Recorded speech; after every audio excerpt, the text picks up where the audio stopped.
Sutra of Complete Enlightenment. Chapter 10, The Bodhisattva of Clean Karma.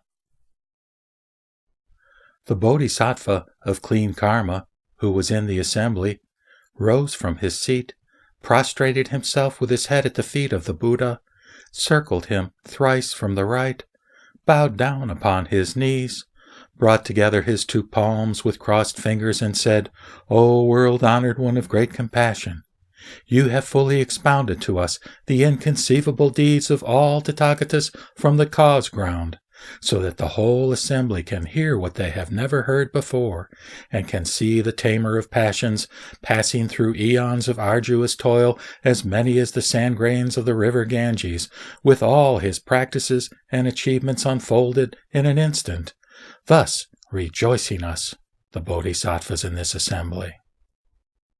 World-honored one, if this nature of enlightenment was fundamentally pure and clean, why is it contaminated and soiled, thus causing all living beings to be deluded, perplexed, and unable to enter it? May the world-honored one thoroughly awaken us to the Dharma nature, or Dharmata, so that this assembly and future living beings in the period of the Dharma's termination can use your teaching as our guiding eye in the future." After saying these words, he again made the same prostration and the same request for a second and third time. The world-honored one then said to the Bodhisattva Clean Karma, "Excellent! Excellent! Virtuous man, it is good that you are able to ask the Tathagata for such an expedient explanation for the benefit of this assembly, and also that of future living beings in the period of the Dharma's termination. Listen attentively to what I now say." The Bodhisattva of Clean Karma was filled with joy upon hearing this. He and the assembly kept silent to hear the teaching. The Buddha said, "Virtuous man, since the time without beginning, all living beings have been clinging wrongly to the reality of an ego, of a man, of a being, and of a life. They regard these four inverted illusions as their real bodies, thereby giving rise to like and dislike. Because of this false body, they cling to further falsehood, and the two falsities, by relying on each other, create false karmas. Because of false karmas, they falsely perceive the turning wheel of samsara. When they are bored with samsara, they falsely perceive nirvana. Therefore, they are unable to enter the state of pure and clean enlightenment. It is not the latter that opposes and rejects them, but it is because of their clinging to a subject that can enter it. Since they grasp this entering subject, no entry by their Bodhi nature is possible. For this reason, both the stirring and stopping of thoughts cause delusion and perplexity. Why is it? Because since the time without beginning, there has been self-rising basic ignorance, which acts as their master. All living beings are born without eyes of wisdom, and their bodies and minds are the embodiment of ignorance. For instance, no man wants to take his own life. Therefore, you see, the result is that we agree with those liking us, and we hate and resent those contradicting us. Because of like and dislike, ignorance is preserved. As this ignorance continues, it is impossible to realize anything in one's quest of the truth. Virtuous man, what is the ego? It is what the mind of a living being experiences as existing. Virtuous man, for instance, when a man is healthy, he forgets all about the body of his ego. When his forelimbs are not in a good state, or when he is unwell, if he is cauterized with moksha, the pain will cause his ego to be felt as existing. Therefore, the ego only manifests when it is experienced.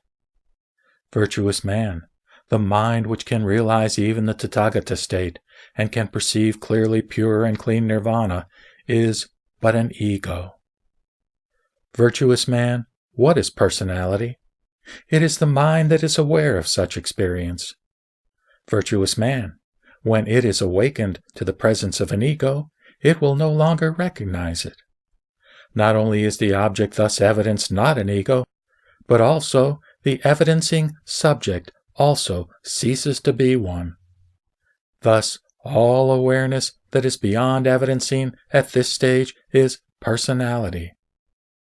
Virtuous man, even when the mind is perfectly aware of nirvana as its own self, if a little bit of awareness is retained in the former, it will be but a personality, in spite of a thorough understanding of the identity of nirvana with the true self according to the fundamental law. Virtuous man, what is a being? It is the mind which is beyond the previous experience and realization. Virtuous man, if, for example, a man says, "I am a living being," we know that he who speaks of a living being is neither the I nor another man. Why is he not the I? Because he says, "I am a living being," and is therefore not the I. Why is he not another personality? Because he says, "I am a living being," and is therefore neither the self nor another man.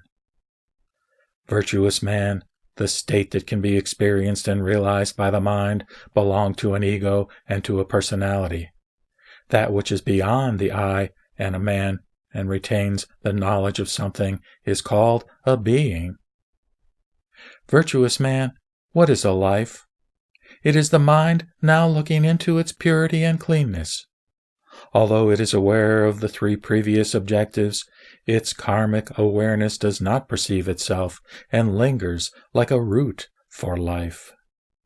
Virtuous man, the introspecting mind that perceives all objects as defilements is also impure because it does not keep from them. When boiling water melts ice, the latter disappears completely. The ice, knowing its own melting, is like the mind perceiving the I and its awareness of it. Virtuous man, future living beings in the period of the Dharma's termination who do not understand the above four states will fail to realize any of the stages of sainthood in spite of their strenuous efforts in self-cultivation in many eons. Hence, the ending period of the right Dharma. Why is it? Because they wrongly hold that all aspects of the I are nirvana, and they mistake their experiencing and realization for achievements. For example, when a man regards a thief as his own son, his own wealth and treasure cannot be preserved. Why is it? Where there is love of the ego, there is also love of nirvana, for this idea of nirvana is hidden in the love of the I. Where there is hate of the ego, there is also hate of samsara. They do not know that love is the real cause of samsara. If samsara is singled out for their hate, they will not achieve liberation. How can they know why Dharma does not liberate them? Virtuous man, future living beings in the period of the Dharma's termination who achieve some little progress in their practice of bodhi and regard it as completely pure and clean have not yet entirely eradicated the basic ego. If someone praises their Dharma, they will be happy and will immediately want to liberate the praiser. If someone censures their achievements, they will be filled with anger and resentment. Thus, you will know that the concept of an ego is firmly grasped, is still hidden in the storehouse of all knowledge, or alaya vijnana, and is wandering in the fields of all sense organs without interruption. Virtuous man, therefore, those practicers of the Tao who do not eliminate their conception of an ego cannot enter the state of pure and clean enlightenment. Virtuous man, if the ego is known as void, no one can slander the I. However, if the I is grasped as the expounder of Dharma, the ego is still not eliminated. In such a case, the conception of a man, a being, and a life are all present. Virtuous man, future living beings in the period of the Dharma's termination will expound their own illnesses which they mistake for the Dharma. They are, therefore, the most pitiable people. Although they are diligent in their practice, they will only aggravate their illnesses and will consequently be unable to enter the state of pure and clean Bodhi. Virtuous man. Future living beings in the period of the Dharma's termination who are not clear about these four conceptions and who use the Tathagata's interpretation and conduct in their self-cultivation will fail to achieve it. There are also living beings who claim they have realized and experienced what they really have not. They are jealous when they see others advancing satisfactorily in self-cultivation. Because of their failure to cut off their love of the I, they will not be able to enter the state of pure and clean enlightenment. Virtuous man, future living beings in the period of the Dharma's termination who hope to realize the truth should not seek awakening, for which they will want to increase their knowledge by hearing about it, and will thereby strengthen their view of the I. They should strive vigorously to advance in self-cultivation, to overcome their klesha, to pluck up their dauntless courage, to attain what they have not attained, to cut off what they have failed to cut off, to refrain from giving rise to desire, anger, love, arrogance, flattery, crookedness, envy, and jealousy in all situations, and to sink all love between themselves and others into the conditions of stillness and passionlessness. The Buddha says they will thus achieve success gradually and will not fall into perverted views in their quest of learned masters. Where there is longing, like and dislike will follow and will prevent their entry into the state of the pure and clean Bodhi ocean. To repeat his instruction, the Buddha read the following gatha. Clean karma, you should know that all beings, because of their self-love, have been transmigrating since the time without beginning. Non-eradication of the four conceptions prevents them from attaining Bodhi. Rise of like and of dislike preserves their flattering and crooked thoughts, and so delusion and perplexity prevail, preventing their entry into Bodhi town. To return to the awakening land, first pluck out desire, stupidity, and anger.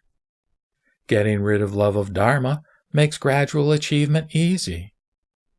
Our bodies, being non-existent, how then can like and dislike rise?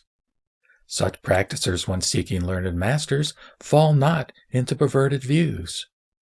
Success can never be achieved while longing stirs in the mind.